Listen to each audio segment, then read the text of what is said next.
Good morning ৰাইজ, happy new year. আজি ৰ'দটো ইমান ধুনীয়াকৈ ওলাইছে, ৰাতিপুৱা ঘৰৰ পৰা উঠিয়েই দেখি মনটো ভাল লাগি গৈছে। এয়া হৈছে মোৰ হগকো গুড মৰ্ণিং আৰু হেপী নিউ ইয়েৰ ক'লোঁ। আৰু এয়া জুই পুৱাই আছে মোৰ খুৰাৰ ল'ৰা কাজিন হয় আৰু আইতা।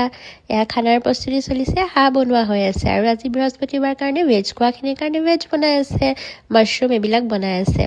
আৰু এয়া হৈছে চিমি, তাই একেবাৰে ৰাতিপুৱা দৈ আৰু লালমোহন খাব লৈছে, মোকো খাবলৈ দিছিলে, বাট মই ইমান ভাল নাপাওঁ কাৰণে অকণমান খাওঁ। আৰু গা পা ধুই এয়া মই একেবাৰে ৰেডি নতুন বছৰটোত। আপোনালোকে কমেণ্ট কৰি জনাবচোন নতুন বছৰত আপোনালোকে কোনে কি সংকল্প লৈছে।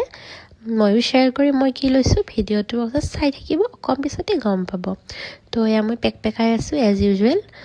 গা পা ধুই লৈ ফ্ৰেছ হৈ ভাল লাগিছে সেইকাৰণে। বাকী কোনে কি সংকল্প লৈছে সেইবোৰ জনাবলৈ নাপাহৰিব দেই। এয়া মই গৈ পালোঁ সিহঁতৰ ঘৰ, ভেজ বনোৱা হৈছে, মাংসটোতো আগতেই বনোৱা হৈছে। এয়াবোৰ অকণমান বেছি আগতে আহিলোঁ যেন পাইছোঁ, ৰখি থাকিব লগা হৈছে, একো নাই, হৈ যাব। তাৰপিছত এয়া আমি সকলোৱে একেলগে খাবলৈ বহিলোঁ। আজি তলতে বহা হৈছে, ভাল। আৰু মোকোৱে দিছে মোক এখন হেপী নিউ ইয়েৰ গ্ৰিটিংছ, ইমান কিউট। এয়া মই তাৰ পৰা আহি স্কিন কেয়াৰ কৰিলোঁ অকণমান, আৰু আপোনালোকক ক'ম যে মই কি সংকল্প লৈছোঁ। একচুৱেলি মই ভাবিছোঁ যে আজিৰ পৰা সদায় অকণমান হ'লেও পঢ়া অভ্যাসটো ৰাখিম, বিকজ যোৱা কেইটামান মাহৰ পৰা পঢ়া অভ্যাস একেবাৰে নোহোৱা হৈ গৈছে। আৰু শেষত বাই বাই, গুড নাইট।